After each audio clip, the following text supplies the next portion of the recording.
Hello viewers, welcome to our AN education unit. आप सभी को पता है कि आज आप लोगों का ओटीटी एग्ज़ाम था, तो उसी का जो आपका हिंदी से जो क्वेश्चन है, लैंग्वेज का ऑप्शनल जो लैंग्वेज था आपका, उसका जो हिंदी जो है उससे जो भी क्वेश्चन आया था उसको अभी हम डिस्कस करेंगे। फर्स्ट क्वेश्चन आपका है, आदिकाल को बीज वपन काल किसने कहा? लक्ष्मी सागर वार्ष्णेय, राम कुमार वर्मा, डॉक्टर नगेंद्र, महावीर प्रसाद द्विवेदी। तो देखिए, आदिकाल को बीज वपन काल किसने कहा, ये जो क्वेश्चन है 31 नंबर क्वेश्चन, इसका डी ऑप्शन सही होगा। महावीर प्रसाद द्विवेदी ने कहा है बीज वपन काल। आप लोग इसको इस तरह से भी याद रख सकते हैं, महावीर प्रसाद द्विवेदी बीज वपन काल। ठीक है, महावीर बीज वपन। तो आपका 31 का डी ऑप्शन जो है सही है। क्वेश्चन नंबर 32, कौन सी कहानी जयशंकर प्रसाद द्वारा रचित नहीं है? आप अगर इसमें देखिएगा, ममता, लालवती, प्रतिध्वनि। पहले तो क्वेश्चंस को जब भी आप लोग सॉल्व करते हैं, अभी तो आप लोग सॉल्व कर चुके हैं, आप लोगों को बस चेक करना है कितना आपका सही है कितना गलत है। लेकिन यहाँ पर देख लीजिए, दिया है नहीं है। तो कौन सी कहानी जयशंकर प्रसाद द्वारा रचित नहीं है? इसमें से अगर आप देखते हैं, ममता, लालवती, प्रतिध्वनि, ये तीनों जयशंकर प्रसाद द्वारा रचित है। सुजान भगत जो है ये प्रेमचंद द्वारा रचित है। तो 32 का डी ऑप्शन जो है सही होगा। 32 में दिया है, कौन सा जयशंकर प्रसाद ने नहीं लिखा है? सुजान भगत जयशंकर प्रसाद ने नहीं लिखा है। 32 का डी ऑप्शन सही है। क्वेश्चन नंबर 33, सही वर्तनी वाला कौन सा है? तो सही वर्तनी आप लोगों को ढूंढना है, आपका जो बी ऑप्शन है वो सही है।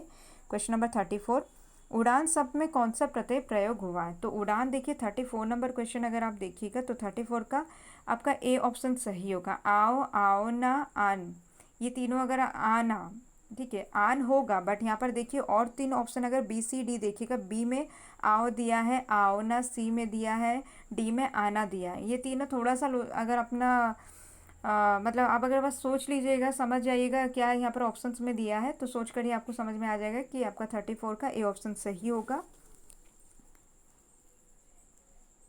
क्वेश्चन नंबर 35, पाठ का सुव्यवस्थित विचार और उसके प्रयोग के लिए किसकी आवश्यकता है? ठीक है, पाठ का सुव्यवस्थित विचार और उसके प्रयोग के लिए किसकी आवश्यकता है?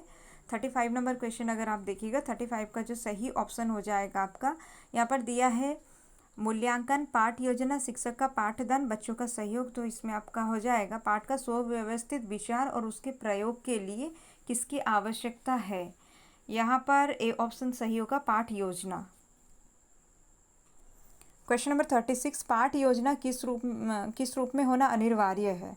36 नंबर क्वेश्चन जो है इसका आपका बी ऑप्शन सही होगा, पाठ योजना लिखित रूप में होना अनिवार्य है। 36 का बी ऑप्शन सही है।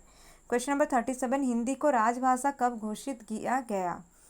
तो 37 का सी ऑप्शन देखिए, 14 सितंबर 1949 को हिंदी को राजभाषा घोषित किया गया। 37 का सी ऑप्शन जो है सही है। क्वेश्चन नंबर 38, भाषा की सबसे छोटी मौखिक ध्वनि को क्या कहा जाता है? शब्द, वन, पद, वाक्य। इसका सही ऑप्शन जो है बी ऑप्शन सही होगा, भाषा की सबसे छोटी मौखिक ध्वनि को वन कहते हैं। क्वेश्चन नंबर 39 देखिए, ज्ञानियों का धर्म है। 39 नंबर पैसेज से है आपका। 39 नंबर क्वेश्चन अगर आप देखिएगा, इसका सी ऑप्शन जो है सही होगा, जन्म भर उपकार करना। ज्ञानियों का धर्म है जन्म भर उपकार करना। क्वेश्चन नंबर 40, खर का अर्थ क्या है? 40 नंबर क्वेश्चन अगर आप देखिएगा, खर का अर्थ होता है तेज। इस पद्यांश का शीर्षक क्या होगा?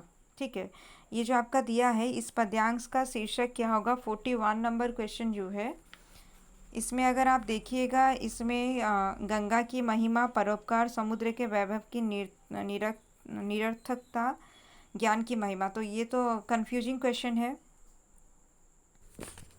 इसके लिए तो हम आंसर की का वेट कर लेते हैं, क्योंकि अगर आप यहाँ पर देखिएगा, ऑप्शंस देखिए, गंगा की महिमा दिया है, परोपकार दिया है, ज्ञान की महिमा दिया है, ज्ञान के बारे में भी दिया गया है, इसमें परोपकार का भी वर्णन है। तो ये जो है हम थोड़ा सा वेट करते हैं आंसर की आने का। क्वेश्चन नंबर 42 देखिए, 42 नंबर क्वेश्चन है, समुद्र गंगा की बराबरी नहीं कर सकता है क्योंकि ए ऑप्शन में दिया है उसका जल खारा होता है। तो 42 का ए ऑप्शन जो है अभी तक के लिए सही मानते हुए चलेंगे, बाकी आंसर के आने पर देखते हैं क्या दिया है। यहाँ दिया है समुद्र गंगा की बराबरी नहीं कर सकता क्योंकि उसका जल खारा होता है। 43 नंबर क्वेश्चन, सूर्य किसे नाश करता है? तो 43 नंबर क्वेश्चन जो है ये तो अगर आप पढ़िएगा जो उसमें आपको मिल जाएगा। 43 का बी ऑप्शन जो है सही है। सूर्य तम को नाश करता है। ठीक है, सूर्य जो है तम को नाश करता है। 43 का बी ऑप्शन सही है। क्वेश्चन नंबर 44, उच्च स्तर के क्रियाकलाप किससे होते हैं? 44 नंबर क्वेश्चन अगर आप देखिएगा ये बी ऑप्शन सही होगा, आत्म प्रेरणा से। उच्च स्तर के क्रियाकलाप आत्म प्रेरणा से होते हैं होगा, तो 44 का बी ऑप्शन सही है। क्वेश्चन नंबर 45, किस देश में आत्मकथा लिखने की परिपाटी नहीं रही?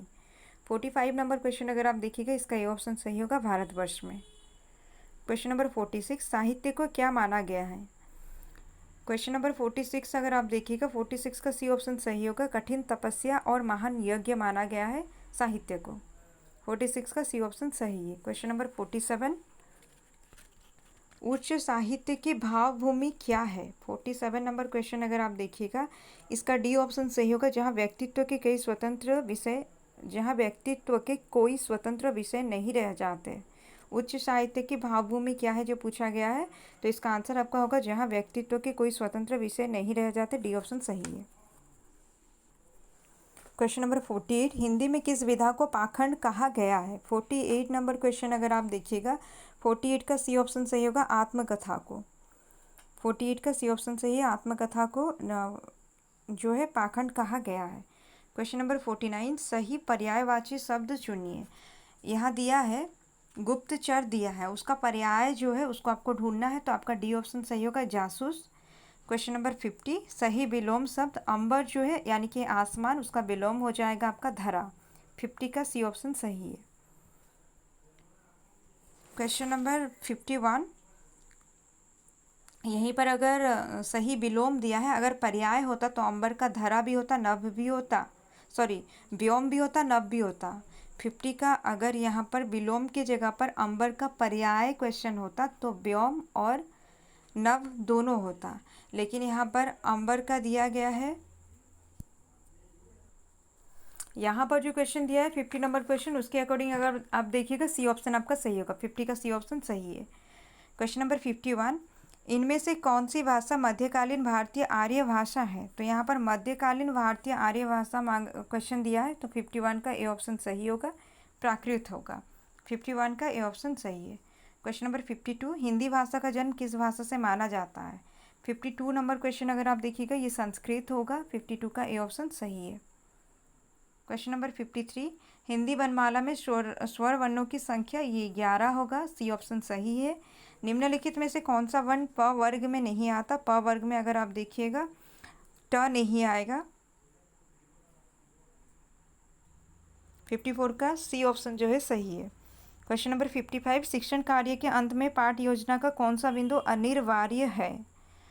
तो पाठ योजना का कौन सा बिंदु, और यहाँ पर क्योंकि अंत में दिया है तो हम मूल्यांकन जो है उसको सही बोलेंगे। 55 का ये ऑप्शन जो है सही है।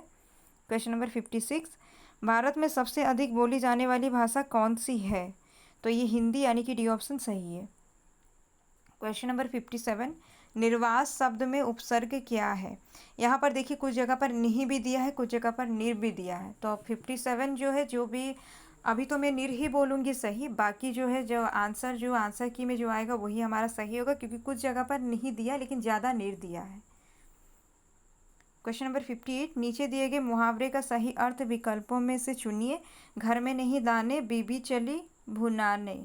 तो दिखावा करना, सामर्थ्य के बाहर काम करना, सेखी मारना, व्यर्थ के काम करना।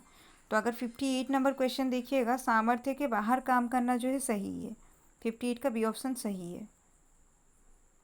क्वेश्चन नंबर 59, हिंदी कविता को छंद की परिधि से मुक्त कराने वाले थे। 59 नंबर क्वेश्चन अगर आप देखिएगा तो 59 का आपका सी ऑप्शन सही होगा, सूर्यकांत त्रिपाठी निराला आपका सही ऑप्शन है। क्वेश्चन नंबर 60, उर्वशी किस कवि की रचना है? रामधारी सिंह दिनकर सही है आपका। 60 का डी ऑप्शन सही है। देखिए यहाँ पर भी जितना क्वेश्चंस को हम डिस्कस किए हैं वो मेरा बनाया हुआ आंसर्स है, तो हो सकता है आंसर की में कुछ क्वेश्चंस में एक दो या फिर नहीं भी हो सकता है, अगर कुछ भी डिफरेंसेस रह सकता है। आंसर की का हम वेट करते हैं। बाकी अभी तक मुझे जो जो सही लगा है मैं आप लोगों को बता दी हूँ। अगर आप लोग चैनल पर नए हैं तो चैनल को सब्सक्राइब कीजिए और पढ़ते रहिए। इसमें देखिए 58 नंबर क्वेश्चन जो है, घर में नहीं दाने बीवी चुली बुनाने, इसका सही ज़्यादा सही हो जाएगा आपका दिखावा करना। ठीक है, ए ऑप्शन इसका सही होगा, 58 का ए ऑप्शन सही होगा। यहाँ तक आपका जितना भी क्वेश्चंस था लैंग्वेज पेपर में वो आपका डिस्कस हम कर लिए हैं। और आप लोग थोड़ा कमेंट को भी चेक कीजिएगा, अगर कोई क्वेश्चन में डाउट रहता है ना, कमेंट को चेक कीजिएगा। अक्सर क्या होता है, बाद में जब मुझे पता चलता है कि ये वाला क्वेश्चन शायद आंसर दूसरा हो सकता है, तो कमेंट में आप लोगों का करेक्शन रहता है।